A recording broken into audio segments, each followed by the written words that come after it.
This is the CBS Evening News with Dan Rather and Connie Chung.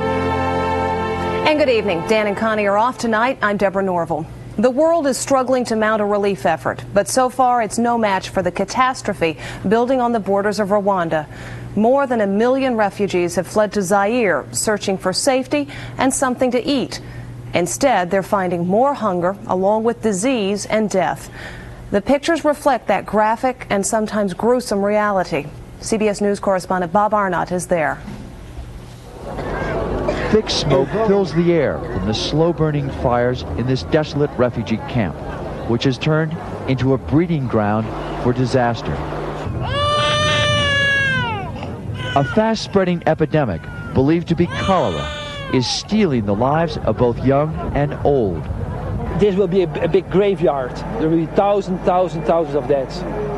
Cases broke out so fast today, they outpaced doctors' efforts to keep up. Critically ill patients were placed on this bright orange sheet to be given a special solution. If they're able to drink and they don't vomit, they can drink and they will be okay.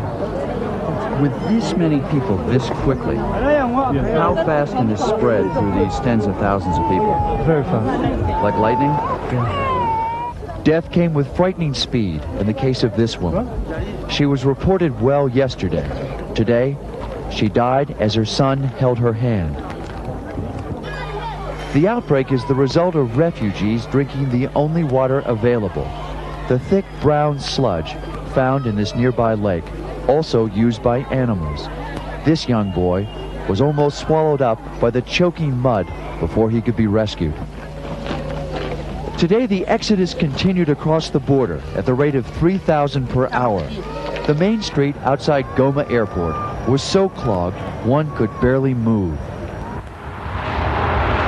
Inside the gates of the airport, refugees watched as relief planes continued to land, as the hot sun finally began to set. Some relief is now reaching camps that had not received any food. The Red Cross trucked 90 tons of food to this clearing today and invited group leaders from one camp to line up for food. One man died at the scene, literally within a few yards of food. And everywhere, abandoned and newly orphaned children. Tonight, the French military and the relief organization UNICEF announced a joint program to take in these children and care for them. Today, this epidemic will kill 100 just 3 miles up this road. But with hundreds of thousands of refugees packed tightly together, there's nothing now to stop this epidemic from exploding. Tonight, the United Nations threw up its hands, saying that only a massive international military airlift could possibly save the lives that otherwise would be lost. Bob, are the refugees still coming, and is there anything that could be done to stop this terrible spread of disease? Well, Deborah, the French forces tonight said that there are 3.7 million refugees. That's half the pre-war population of Rwanda. Now, here there are several million. There are 400,000 there across the border, and pockets of 100,000, 200,000, all headed this way. In terms of stopping the epidemic, the incubation period has already passed. We can expect thousands of new cases. But to prevent even more cases, people will be moved north into new camps that have fresh water and the right kind of sewage drainage that can prevent an even greater crisis than we have right now. And I can't emphasize too strongly just how bad this is. This is the worst the United Nations has ever seen. Deborah? It's terrible. Bob Arnott in Zaire, thank you very much. U.S. Air Force planes will start rushing food, medicine, trucks, building materials into Zaire beginning tomorrow. 78 flights are scheduled, and more American aid is in the works. Correspondent David Martin has the latest now from the Pentagon.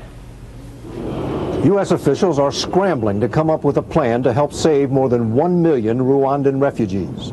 Chaotic airfields cannot handle the volume of supplies, so today the Pentagon sent a team to figure out how many air traffic controllers, runway repair crews, and cargo handlers are needed. What we really need is to get this airport open. It can only handle a few airplanes. We've got to try to expand, keep it open for 24 hours. But that is only the beginning. There are staggering amounts of water that are needed for a population this size. Not to mention sanitation, food distribution, medical care. This is like running a major metropolitan area of the United States, but without any infrastructure. Pentagon officials say several thousand Americans, including armed troops to guard against defeated but still dangerous Rwandan soldiers, may be needed. And the refugees keep coming. Panic by radio broadcasts from the losing side in Rwanda's civil war. We need to get that radio station shut down. Aid organizations have begged the U.S. government for weeks to drive that radio off the air.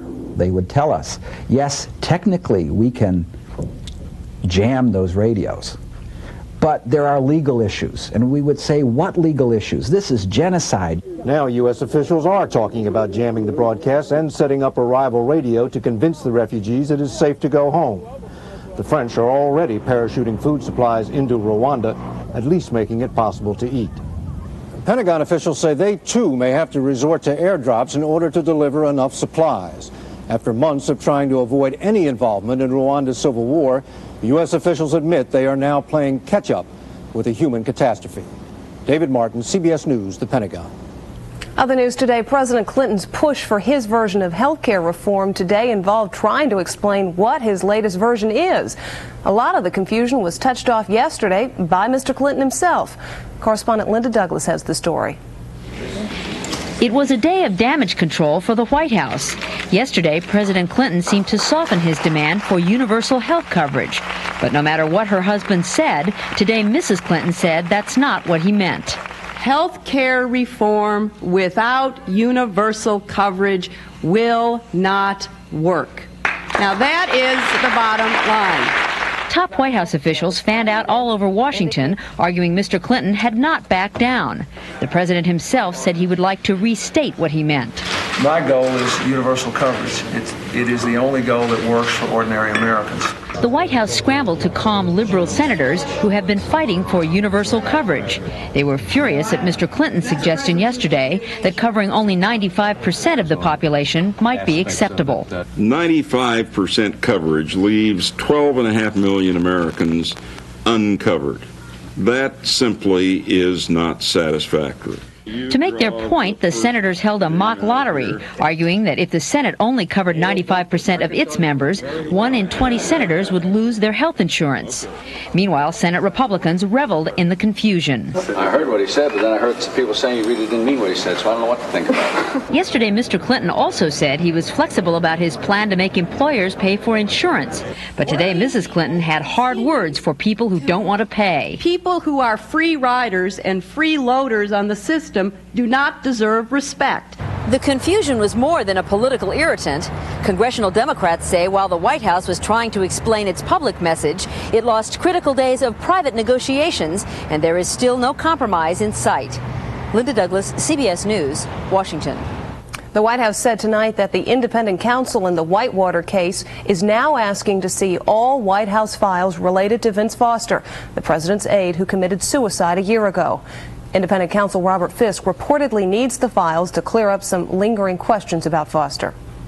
Still ahead on the CBS Evening News, announcement of a cash reward and the latest defense team's strategy in the O.J. Simpson murder case. And on Eye on America, something new under the California sun, crime on the beach.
A reward is being offered tonight for information about the murders of Nicole Simpson and Ronald Goldman.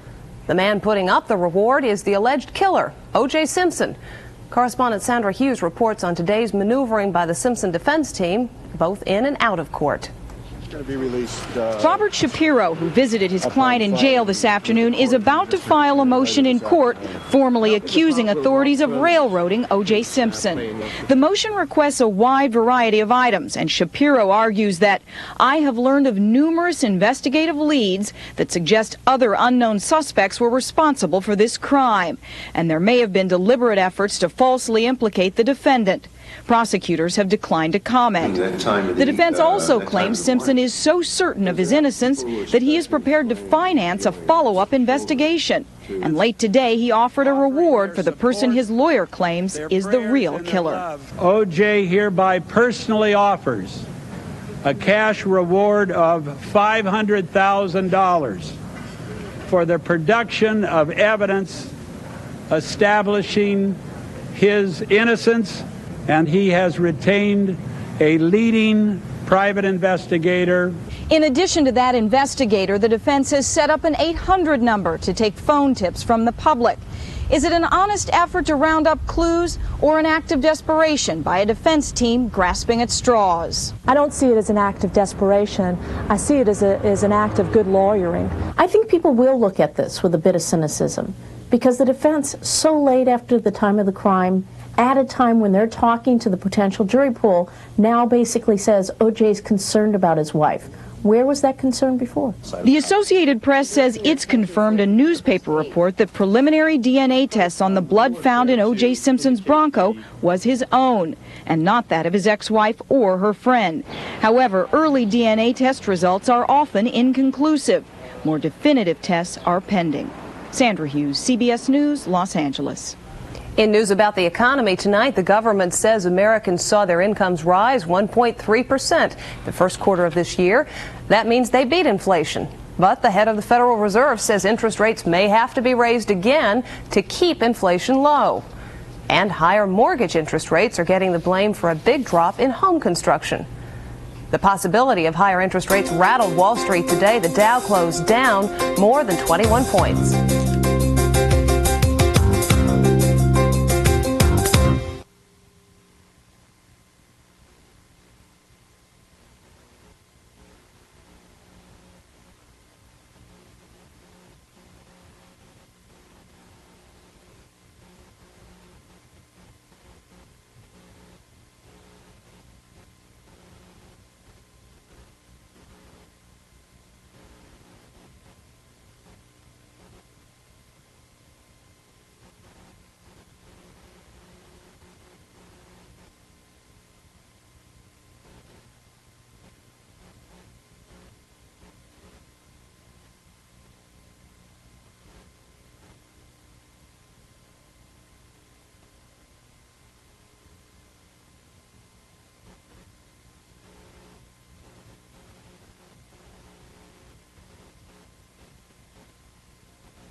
President Clinton said today he does not have a deadline for removing the military rulers of Haiti.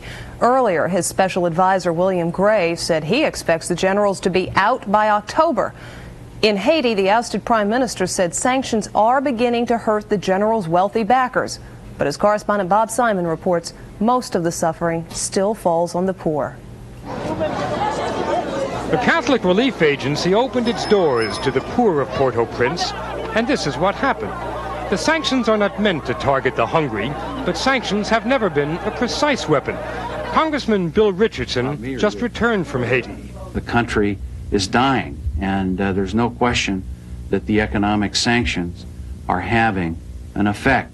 The military government is also feeling the heat. It installed a new defense minister, an ex-general it so happened, closing the ranks, playing musical chairs in their own little world, recognized by no one in the real world. The champagne flowed freely as the sewage in the slums of the capital. This is where the Aristide supporters live, living on hope, because they've got nothing else. There are few shortages in the rich neighborhoods. People here are clinging desperately to what they've got, afraid of an invasion by the Marines, followed by the poor people, led by President Aristide. Government officials say they're afraid the Clinton administration may be looking for a quick and easy victory. But unfortunately, it will not be easy, and it will not be quick. Nor will it be soon. The administration needs to organize an international peacekeeping force before it can even consider an invasion, and that will take weeks. Besides, very few boat people are sailing this week, so for now, the pressure is off. Bob Simon, CBS News, Port-au-Prince. A cruise from New York to Bermuda is going nowhere, at least for now, because of an outbreak of Legionnaire's disease. The cruise ship Horizon was taken out of service in Bermuda after health officials found the Legionnaire's bacteria on board the ship. 4 recent passengers have come down with the disease. A dozen other cases are suspected. Word today that 2 well-known prescription drugs may soon be available over the counter. Rogaine, the drug treatment for baldness, and Tagamet for stomach acid. An FDA advisory panel is expected to vote on both drugs next week. Stay with us for more of the CBS Evening News, including how the war on drug goes. New evidence that the casualties are still mounting.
Government is out today with the latest report on drug abuse among Americans, and the news indicates the effects of the anti-drug message of the last several years may be wearing off.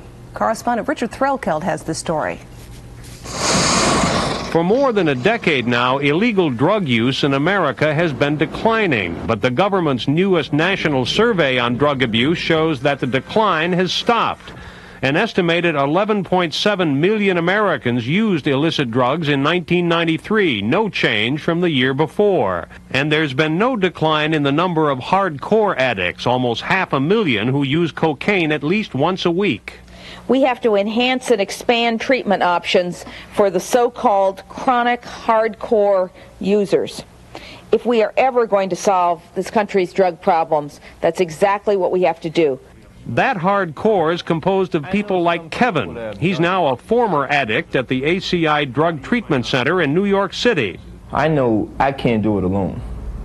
You know, I've tried and tried and tried since 1987 to do it alone. You need treatment, you need counseling. I need counseling. A significant percentage of the clients do require long-term treatment. Not everybody needs it, but there's a large percentage that does need it. And that costs money. And that costs money. And for those clients, that's often hard to find. The problem is, as the crime bill now before Congress shows, the politicians are still a lot more interested in getting tough on drug dealers and users than in coming up with a lot more money for prevention and treatment. Richard Threlkeld, CBS News, New York. The space program may be stuck between a moon rock and a hard place these days, but you could hardly tell from today's Silver Moon anniversary. It's the 25th anniversary of America's first lunar landing. The 3 astronauts involved back then were invited into the social orbit of a White House photo op. Meantime, the astronauts of today mark the moment from space on board the shuttle Columbia. And as for the public, moon anniversary stamps went on sale today. Way out over Jupiter, a cosmic hat trick is in the works. 3 comet fragments are expected to barrel into roughly the same spot on the giant planet over the next day or so. Researchers are also reporting the comet bombardment so far has set off a massive electrical storm on Jupiter. However, it's objects falling to Earth that have put a hole in the Major League Baseball schedule. 3 large tiles fell from the ceiling of the Seattle Kingdome before last night's scheduled game between the Mariners and the Baltimore Orioles. No one was hurt, but games are canceled for the rest of the week. Mariners say they won't play at home again until they're sure the problem is fixed. Coming up next, Eye on America. Tonight, the real Baywatch.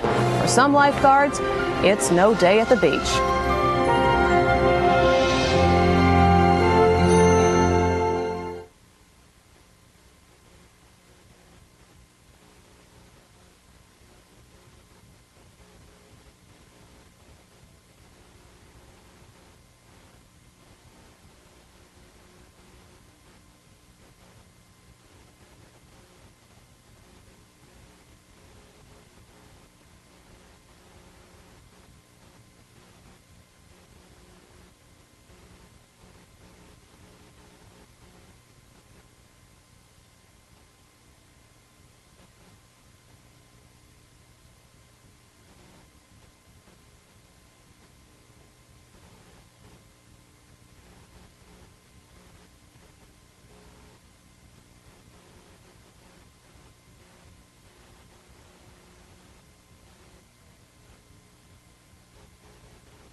Think of Southern California these days and you think of O.J. Simpson, earthquakes, brush fires.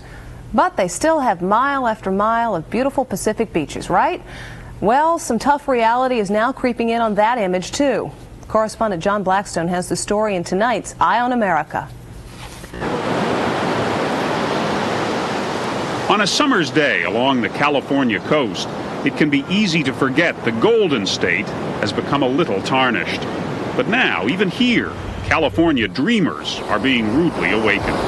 He's a surfer. He was really super popular. I think through all this, It's just a lot of lessons. Shelley Wood's brother Steve was speared in the head last October at the beach at San Clemente.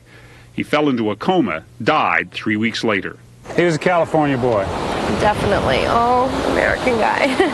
Police say the 17-year-old high school senior was the victim of an unprovoked attack by gang members. Stay close. This family was attacked by the same gang. Their car was stoned, the mother was punched, the father beaten. Broke my nose, assorted lacerations, broke 2 vertebrae. This is the first time I've been on this beach since that night. I'm afraid. In California, gangs are moving to the beach. Come on, people, take your families home and go. When rival gangs clashed on LA's Venice Beach last year, riot police moved in. In an unprecedented police action, they closed the whole strip.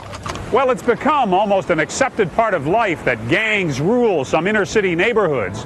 When it comes to the beach, many California communities are deciding it's time to draw a line in the sand. The city's point of view is that this is our beach and we will regulate it the way we want to make things safe. Is that him? Beach patrol used to mean nothing much more serious than helping find a lost child. Hey, you kind of wandered off. You weren't scared? Now, increasingly, beach patrol means gang patrol. It's getting more and more difficult each year to keep it normal and not having big problems. In the air, 15,000 people down there. and on the ground. Roger, thank you. Police at Venice Beach watch a weekend ritual. Be on guard, Welch. They're still coming. The arrival of the gangs. Most gang members have Rottweilers and pit bulls. At what's supposed to be a playground, reinforcements are called in from the toughest part of town. I worked a gang unit in South Central Los Angeles. Up and down the coast, lifeguards who once just watched for swimmers in trouble now carry handcuffs. Standard beach equipment, sure. And as night comes, the life preserver some strap on is a bulletproof vest. A beach bonfire late into the night is as much a part of the California summer as surfboards and volleyball. See, this is stuff I like. Guys playing the guitar, a little group there. How much nicer can you get? But fear of violence is threatening this tradition too. The beach parking lots are now closed. Huntington Beach is one of several that now declares a curfew. Beach curfew is 10 p.m. Thank you. In California, where public access to the beach is a right guaranteed in the state's constitution, there is a growing determination to keep the beaches safe. They are, after all, one remaining remnant of the California dream. On Venice Beach, John Blackstone for Eye on America. And that's the CBS Evening News. Coming up later this evening on America Tonight, surgery that could eliminate the need for eyeglasses. Also tonight, if you think 8 is enough, how about 18? I'll introduce you to an incredible family. On America Tonight, coming up at 9 o'clock, 8 Central. Then, is it better to be a man or a woman? Join Dan Rather for an intriguing look at the battle of the sexes on 48 Hours. That's tonight at 10, 9 Central. So for Dan and Connie and all of us at CBS, I'm Deborah Norville. Thank you for joining us and have a good evening.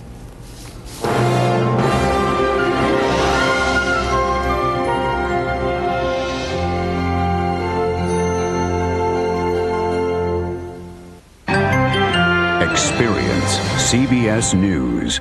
Is O.J. Simpson getting the same quality of justice as any accused murderer? Many say no. If justice isn't blind, who's to blame? Eye on America tomorrow on the CBS Evening News. This is CBS.